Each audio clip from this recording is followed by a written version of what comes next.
delivering smiles all around the professional careers. Reach us to reach them. உங்க current bill ஏறிட்டே போகுதா? கவலை விடுங்க. 100% ஈஸி கிரேட் காப்பர்ல தயாரிக்கப்பட்ட லெவிட் வயர்ஸ் அண்ட் கேபிள்ஸை பயன்படுத்தி உங்க கரண்ட் பில்லை மிச்சப்படுத்துங்க.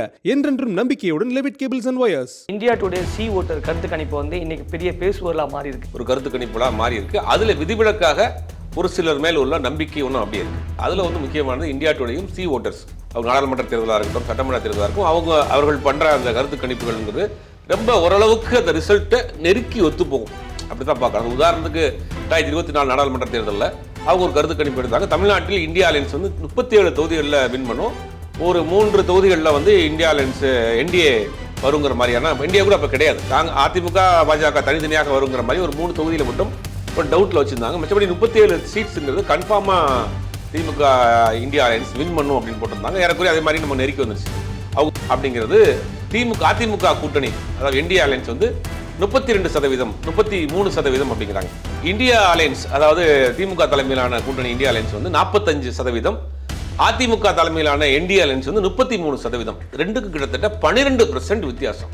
1%, 2%, 4%, 3% கூட பரவாயில்ல, 12% ரெண்டு கூட்டணிக்கான வித்தியாசம் இருக்கு. இப்படி கால்குலேட் பண்ணி பார்க்குறப்ப திமுக 200 தொகுதிகளுக்கு மேல ஜெயிக்கும் அப்படின்னு அவங்க ஒரு கருத்து கணிப்பு நடத்தியிருக்கிறாங்க. அதுதான் ஒரு பெரிய பேசுபொருளாக இருக்கு.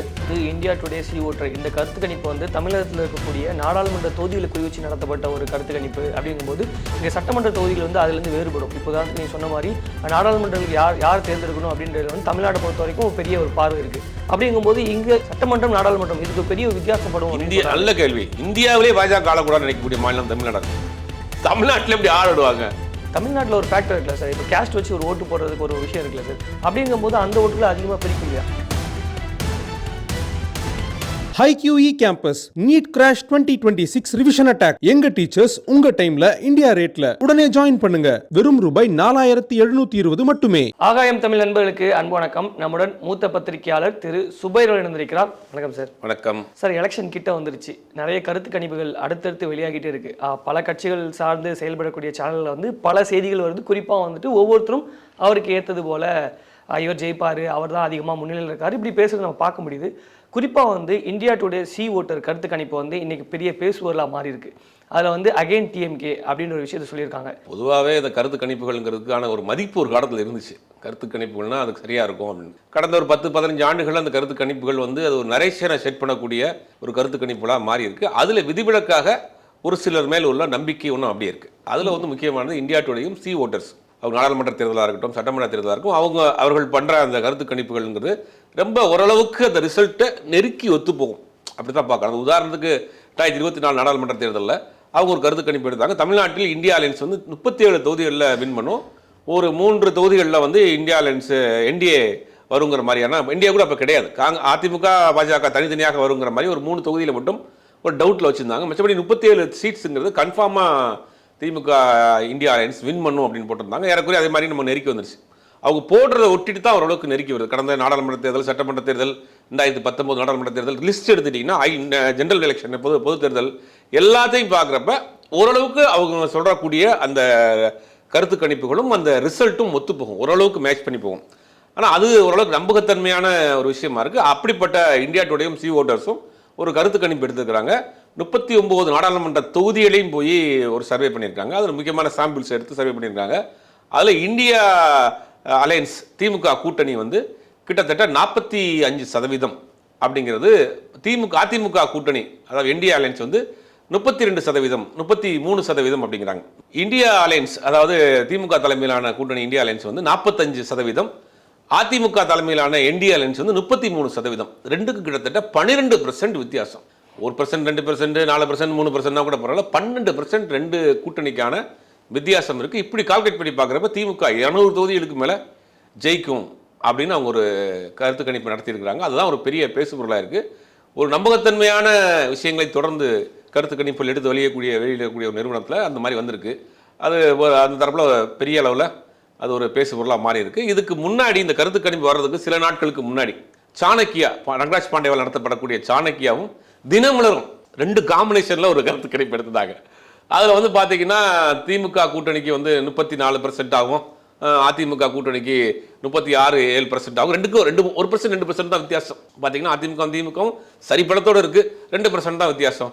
பார்த்தீங்கன்னா ஓவராலாக வந்து தாவேக்காவுக்கு ஒரு 12% அப்படிங்கிற மாதிரி அவங்க ஒரு கணக்கு சொல்கிறாங்க. சீமானுக்கு ஒரு 8%. நம்ம சீமானுக்கு போனால் போயிட்டு அவருக்கு ஒரு 8% போட்டு விட்டுறாங்க. அப்புறம் நம்ம கிஷோர் கே சாமி அவருடைய வடம் இளம்னு ஒரு சேனல் வச்சிருக்காரு. அவரும் இன்னொரு சேனலும் சேர்ந்து அவங்க ஒரு கருத்து கணிப்பு நடத்திருக்காங்க. I see BJP definitely win for this election பார்த்துக்கோங்களேன் அப்படின்னு பேசியிருந்தாங்க. நீங்க வந்து ஊதவே வேண்டாம், அப்படிங்கிற மாதிரி தான் அந்த கருத்து கணிப்புகள் பட்டுச்சு. மக்களும் அதை அப்படிதான் பார்க்குறாங்க. அதாவது ஒரு நிறுவனத்தின் மீது ஒரு நம்பிக்கை, பேசக்கூடிய ஆட்கள், அதை எடுக்கக்கூடிய கருத்து கணிப்புகள், இதனுடைய தன்மை இருக்கு. ப்ரீவியஸாக அவங்க சொன்ன ரிசல்ட் இருக்குல்ல, இதெல்லாம் மேட்ச் பண்ணி பார்க்குறப்ப ரங்கராஜ் பாண்டே ஒரு காலத்தில் ஒரு கருத்து கணிப்பு எடுக்கிறப்ப ஓரளவுக்கு அதில் கொஞ்சம் மேட்ச் பண்ணி போகும். தந்தியில் இருக்கும். ஓரளவுக்கு தனியாகவே சில ஏஜென்சியோட டைப் பண்ணிலாம் பண்ணார். அதளவுக்கு ஓரளவுக்கு போச்சு. இப்போ வந்து இந்த மாதிரியான நிலைமை போச்சு. இந்த 45% திமுகவுக்கான ஓட் பேங்க் அப்படிங்கிறது ஒரு மிகப்பெரிய ஒரு விஷயமா பார்க்கப்படுது. டெகான் குரோனிக்கல்ல வந்து இதை பற்றி ஒரு ஆர்டிக்கல் ஒன்று போட்டிருக்காங்க. பெண்களின் மனதை கவர்ந்த திமுக அரசு, இந்த ரேஸ்ல யார் வின் பண்ண போறா, இந்த எலெக்ஷன் ரேஸ்ல பெண்களுடைய கோர் ஓட் பேங்க் வந்து திமுக தூக்கி இருக்கு, பெண்களுடைய இதயத்தை கவர்ந்த திமுக அப்படிங்கிற மாதிரியான ஒரு ஆர்டிக்கல் போட்டிருக்காங்க. அதுவும் பெரிய பேசு பொருளா மாறி இருக்கு. இப்போ வந்து பொதுவாகவே வந்து பார்க்குறப்ப இதில் என்ன, நம்ம எதுக்காக பெண்களுக்கான திட்டங்கள் அந்த மாதிரி போயிருக்கு. பெண்கள் மட்டும் கிடையாது, பெண்கள், மூன்றாம் பாலினத்தவர்கள், அந்த மாதிரி எல்லாரோட அவருடைய உரிமைகளையும் பேசக்கூடிய ஒரு அரசாங்கமாக இருக்கு. பார்த்தீங்கன்னா பெண்களுக்கான அந்த இலவச விடியல் பேருந்து பயணம் கிட்டத்தட்ட இதுவரைக்கும் இந்த 4 ஆண்டுகளில் 8 கோடி பேர் பயணம் பண்ணியிருக்காங்க. ரிப்பீட்டடாக இது வரைக்கும் 8 கோடி பேர் பயணம் பண்ணியிருக்காங்க. அந்த மாதம் தோறும் பெண்களுக்கான 1000 ரூபாய் உரிமை தொகை, அந்த பேர் கூட பாருங்க, உரிமை தொகை, உங்களுடைய பணம். மாதம் 1000 ரூபாங்கிறது 1,18,00,000 பேர், கிட்டத்தட்ட 1,50 கோடி ரூபா, 1,50 கோடி பேருக்கு நெருக்கி வருது. மாதம் அவங்க வந்து அலைய வேண்டாம், அவங்களுடைய அக்கௌண்ட்ல போய் விழுந்துருது. இப்போ ஒரு வருஷத்துக்கு அவங்களுக்கு ஒரு 12,000 ரூபா. வயதானவர் இருக்காங்க, கணவரால் கைவிடப்பட்டவங்க இருக்கிறாங்க, குழந்தைகள் இல்லாமல் இருப்பாங்க, கிராமப்புறத்தில் இருப்பாங்க, அவங்களுக்கு ஒரு மாதம் 1000 ரூபாங்கிறது ஒரு பெரிய விஷயம். வருஷம் 12,000 ரூபா. அது மட்டும் இல்லாம 60 வயதுக்கு மேல உள்ளவங்களுக்கான ரேஷன் பொருட்கள் வீடு தேடி போகுது. வீடு தேடி மருத்துவம், பேசிக்கான மெடிசன்ஸ்லாம் கொடுத்துறாங்க. வீடு தேடி போய் பிரஷர் மாத்திரை டெய்லி போடணும், சுகர் மாத்திரை டெய்லி போடணும் அப்படின்னு இருக்கக்கூடிய வயதானவர்களுக்கு வீடு தேடி மருத்துவம், வீடு தேடி ரேஷன், மாசம் 1000 ரூபா. பெண்களுக்கான பேருந்து பயணம், அரிசியா பெண்களுக்கான திட்டங்களை அடிக்கிட்டே போகுது. அந்த ஓட்டு வந்து அப்படி சால்டர். குறிப்பா பெண் கல்வியில வந்து நீங்க இந்தியாவிலேயே நல்ல கேள்வி கேட்டீங்க. பெண் கல்வியில இன்னைக்கு இந்தியாவிலேயே முதன்மை மாநிலமா இருக்கு. பெண் கல்வியில உயர்கல்வி, இது எல்லாமே நம்ம உட்காந்து இங்க அடிச்சு விடுறது கிடையாது. மத்திய அரசு கொடுக்கக்கூடிய புள்ளி விவரங்கள்லேயே இருக்கு, வேணா வெப்சைட்ல இருக்கு, போய் பார்த்துக்கலாம். நீங்க கூகுளில் சர்ச் பண்ணி கூட பார்த்துக்கலாம். இந்தியாவிலே அதிகமான உயர்கல்வி படிக்கக்கூடிய பெண்கள் இருக்கக்கூடிய மாநிலம் தமிழ்நாடு. இந்தியாவிலே அதிகமாக பெண்கள் வேலைக்கு போகக்கூடிய மாநிலம் தமிழ்நாடு. பெண்கள் பாதுகாப்பு மாநிலங்களில் தமிழ்நாடு முதல் மாநிலம். பெண்கள் பாதுகாப்பு குறைவான மாநிலங்கள் 10 மாநிலங்கள் இருக்கு. அந்த 10 மாநிலம் பாஜக ஆளக்கூடிய மாநிலங்கள். ஆமா, இதெல்லாம் வந்து நம்ம சொல்லலாம், டேட்டாஸ் இருக்கு, செக் பண்ணி பார்த்துக்கலாம். நம்ம வந்து உட்காந்து அடிச்சு விடல, இதெல்லாம் உள்ள ரெக்கார்டு, மத்திய அரசு கொடுக்கப்பட்ட புள்ளி விவரங்களை தான் பேசிட்டு இருக்கோம். அப்ப இந்த 45% அப்படிங்கிறது பெரிய அளவுக்கு மக்களிடம் போய் சேர்ந்திருக்கு. அது ஒரு பக்கம். திட்டங்கள், மக்களுடைய அரசாங்கத்தினுடைய செயல்பாடுகள் தாண்டி எதிர்க்கட்சிகள் பலகீனமான ஒரு காரணமும் இது ஒரு காரணம். ஏன்னா அதிமுகவை பொறுத்த வரைக்கும், அந்த அம்மா ஜெயலலிதா இருக்கிற வரைக்கும் 2016 தேர்தல் ரொம்ப முக்கியமான தேர்தல். மக்கள் நல கூட்டணின்னு சில கட்சிகள், முக்கியமான கட்சிகள்லாம் தனியாக நிற்கிறாங்க. இந்த பக்கம் அதிமுக சில கட்சிகளை சேர்த்து ஒரு கூட்டணியாக நிற்கிறாங்க. திமுக காங்கிரஸ் கூட்டணியாக நிற்கிறாங்க. 2 கட்சிக்குமான ஓட் ஷேர் பேலன்ஸ் வந்து ஒரே ஒரு % தான். அதிமுகவும் திமுக 1% தான் வெற்றி வாய்ப்பை தீர்மானித்த தேர்தல் 2016 தேர்தல். அப்போ ஏன் சொல்கிறோம் அப்படின்னா, ஒரு பலமான எதிர்கட்சி பாஜக எதிர்ப்பு அரசியலை அந்த அம்மா ஜெயலலிதா பண்ணாங்க. கடைசி வரைக்கும் பாஜக ஒரு கூட்டணி வைக்க மாட்டேன், பாஜக தமிழ்நாட்டில் கால் கொண்டு விட மாட்டேன், மோடியா லேடியான்னு கடைசி வரைக்கும் அந்த பாஜக எதிர்ப்பு, மதவாத எதிர்ப்பு, மாநில உரிமை, மாநிலம் சார்ந்த விஷயங்கள்ல ரொம்ப சரியா ஃபைட் பண்ணாங்க. அப்போ என்னன்னா, பலமான எதிர்கட்சியாக இருந்துச்சு திமுக. அதிமுகங்கிற இந்த இருதுருவ அரசியல்ங்கிறது ரொம்ப ஸ்ட்ராங்காக இருந்துச்சு. அதற்கு பிறகு அந்த அம்மா மறைவுக்கு பிறகு இந்த கட்சி என்ன ஆச்சு, இந்த கட்சி முழுவதுமாக கலர் மாறி அஇஅதிமுக, அனைத்து இந்திய அண்ணா திராவிட முன்னேற்ற கழகமாக இன்னைக்கு இருக்கிறது அமித்ஷா முன்னேற்ற கழகமாக மாறி, அது பாஜகவின் இன்னொரு பிரிவாக இன்னைக்கு மாறிடுச்சு. இன்னொரு பிரிவாக ஒட்டுமொத்தமாக தமிழ்நாட்டு மக்கள் எப்படி பார்க்குறாங்கன்னா, அதிமுகவுக்கு போடுறது ஒன்று தான், பாஜகவுக்கு போடுறது ஒன்று தான். வட மாநிலங்கள் போல் தமிழ்நாடு வரவே கூடாது, அவருடைய பார்வை தமிழ்நாட்டில் வேற மாதிரி இருக்கு அப்படிங்கிறத ஒரு விஷயம் பண்ணுறாங்க. வடநாட்டிலிருந்து வரக்கூடிய பாஜக தலைவர்கள் இங்கே பேசக்கூடிய பேச்சு ஒன்று, நம்ம ஏற்கனவே கூட பேசினோம், 4 தடவை வந்தாங்கன்னா போதும், திமுக 234 தொகுதியும் ஜெயிக்கும். ஏன்னா அவருடைய பேச்சு இங்கே யாரும் ரசிக்கல. அவங்க திட்டங்களை சொல்லி ஓட்டு கேட்கறது இல்லை, வளர்ச்சியை சொல்லி ஓட்டு கேட்கறது இல்லை. இங்கே வந்து என்ன பண்ண பிரிவினை தான் பேசுகிறாங்க. அந்த கட்சி அப்படி, இந்த கட்சி இப்படி, அவன் கொள்ளையடிக்கிறான், இவன் இது பண்றான் அப்படின்னு நாங்க என்ன செய்யணும்னு சொல்லவே மாட்டாங்க. இல்ல குறிப்பா அந்த ஒரிசா போன்ற இடங்கள்ல தமிழர்கள் இருக்கும்போது தமிழர் அந்த அரசு பதவிகள் இருந்தாங்கன்னா அங்க வந்து தமிழர் அவங்க போய் தமிழர்களை திட்டுறது, இங்கே வந்து பாராட்டுறது, அது வந்து எல்லாருக்கும் தெரிஞ்ச விஷயம் தான். இன்னைக்கு பாஜக தலைவர்கள் தமிழ்நாட்டுக்கு வர்றாங்க, வந்துட்டு நாங்க வந்து தமிழ்நாட்டுக்கு இந்த திட்டங்கள்லாம் கொண்டு வந்திருக்கிறோம், எங்களுக்கு உட்கார வைங்கன்னு கேட்டீங்கன்னா பரவாயில்ல. குறிப்பா ஜல்லிக்கட்டு வரைக்கும் நாங்க தான் இது பண்ணி ஜல்லிக்கட்டு வரைக்கும் நீங்க தான் பண்ணணும்னு நீங்க உரிமை கொண்டாடுறீங்க. அது எவ்வளவு பெரிய போய் ஜல்லிக்கட்டுக்கு எவ்வளவு பெரிய போராட்டம் நடந்துச்சுன்னு எல்லா குழந்தைக்கும் தெரியும், குழந்தைக்கு மேலே கொண்டு தெரியும். இப்போ எடுத்துங்க, ஒசூர்ல ஒரு ஏர்போர்ட் வேணும்னு கேட்குறாங்க. ஏன்னா ஒசூர் வரும் பெரிய தொழில் நகரமா இருக்கு, அங்கே ஒரு ஏர்போர்ட் வந்தால் நல்லா இருக்கும்னு தமிழ்நாடு அரசு முடிவு பண்ணி அதுக்கான வேலையெல்லாம் பண்ணி இடத்த தேர்வு செஞ்சுட்டு பெர்மிஷன் கேட்டால் கொடுக்க மாட்டேங்கிறாங்க. அப்போ கோயம்புத்தூரை மதுரையை இணைக்கிற ஒரு மெட்ரோன்னு போடுவோம், மதுரைக்கு வரக்கூடிய அந்த யாத்திரிகர்கள் பக்தர்கள் வந்து கோயம்புத்தூருக்கு போனாங்கன்னா கோயம்புத்தூருடைய தொழில் வளர்ச்சி அதிகமாகும். கோயம்புத்தூருக்கு வரக்கூடிய தொழிலதிபர்கள் மதுரைக்கு சாமி தரிசனம் செய்யவோ ஆன்மீக பயணம் வருவதற்கு அது ஒரு பாலமாக இருக்கும். அப்போ ரெண்டையும் இணைக்கக்கூடிய ஒரு மெட்ரோ ப்ராஜெக்ட் போடணும், கொண்டு போய் கொடுக்குறாங்க, அதுக்கு தள்ளுபடி பண்ணுறாங்க. அப்போ இதெல்லாம் மத்திய அரசின் கையில் இருக்கக்கூடியது. குறைந்தபட்சம் நீங்கள் வந்து அனுமதி கூட கொடுக்க மறுக்கிறீங்க, அதான் இங்கே கேட்க வேண்டியதாக இருக்குது. அப்போ அதே மாதிரி கீழடியான ஆய்வு எல்லாம் முடிஞ்சிருச்சு, ஒன்றும் அறிக்கை வெளியிட மாட்டாங்கன்னா அது ஒன்றும் அதிகாரப்பூர்வமாக இல்லை, சயின்டிஃபிக்காக ப்ரூஃப் பண்ணல அப்படிங்கிற மாதிரி ஏதோ காரணங்களை சொல்லி அதை நிறுத்தி வச்சுருக்காங்க. அப்போ ஒட்டுமொத்தமாக தமிழ்நாட்டுக்குள் பாஜக கால் ஊன்றி விட்டால் அது அதிமுக வடிவத்தில் வந்தாலும் சரி, அதிமுக முகமூடி போட்டு வந்தாலும் சரி, தமிழ்நாட்டை சூறையாடிடுவாங்க. டபுள் இன்ஜின் சர்க்கார் ஆளக்கூடிய மாநிலங்கள் என்ன நடந்துகிட்டு இருக்குங்கிறது தமிழ்நாட்டில் இருக்கக்கூடிய கடைக்கோடி கிராமத்தில் இருக்கக்கூடிய ஒருத்தர் கூட சாமானியனுக்கு தெரியும். பாஜக ஒரு மாநிலத்துக்குள்ள போச்சுன்னா என்ன செய்யும், எந்த மாதிரியான வேலையை செய்வாங்க அப்படிங்கிறது பரவலாக இன்னைக்கு பேசப்படுறது பார்க்குறோம். டீ கடையில், ரோட்டில், ஆட்டோவில் அப்படிங்கிறது பரவலாக பாஜகவுக்கான எதிர்ப்பை அதிமுக சம்பாரிச்சிருச்சு. அப்படித்தான் நம்ம பார்க்கணும்.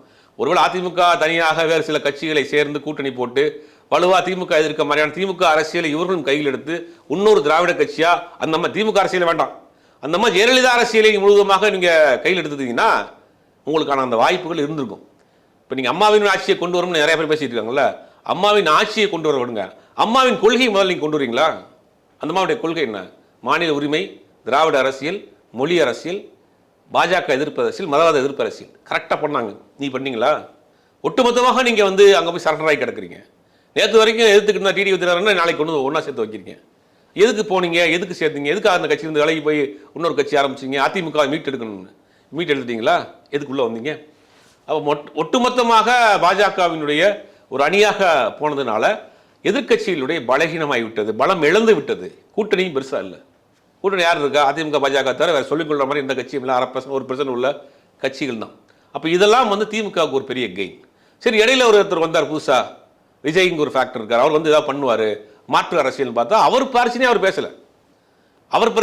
பேசலை, அவருக்கான அழுத்தம் கொடுக்கப்படுதுங்கிறாரு, யாருக்கோங்கிறாரு, அவருடைய பிரச்சனையை பேச மாட்டாங்க, செலக்டிவாக மக்கள் பிரச்சனையை பேசுகிறாரு, திருப்பரங்குன்ற விஷயத்தை பேச மாட்டார், கவின் விஷயத்தை பேச மாட்டார், அவர் படத்தை மதக்கலாம் பேச மாட்டார், எப்பயாவது வெளியில் வர்றாரு, எப்பயாவது ஒரு பிரச்சனையை பேச. அப்போ இவர் மாற்று கிடையாது, இவர் ஆல்டர்னேட்டிவ் கிடையாது, இவரால் இந்த அரசியலை கையில் எடுத்து ரொம்ப தூரம் கொண்டு போக முடியாது, தாக்கு பிடிக்க மாட்டார் அப்படிங்கிற ஒரு முடிவெல்லாம் வந்ததுக்கு பிறகுதான் சரி ஓகே இந்த கூட்டணி ஒரு பலமான கூட்டணி. அகில இந்திய அளவில் காங்கிரஸ் கட்சி இருக்கு, நாடாளுமன்றத்தினுடைய எதிர்கட்சியாக இருக்கு, 100 நாடாளுமன்ற உறுப்பினர் கூட்டணியாக சேர்ந்து பார்க்குறப்ப கிட்டத்தட்ட 250 எம்பிகள் இருக்கிறாங்க, ராஜ்யசபாலையும் லோக்சபாலையும். நாளைக்கு ஒரு பிரச்சனைங்கிறத ஃபேஸ் பண்ணுறதுக்கு ஒரு வலுவான கூட்டணி கம்யூனிஸ்டுகள் இருக்கிறாங்க, காங்கிரஸ் இருக்குது, விசிகா இருக்குது, இப்படி எல்லா கட்சிகளும் கேட்குறப்ப இது ஒரு வலுவான அணியாக இருக்குது, கொள்கை ரீதியான அணியாக இருக்குது.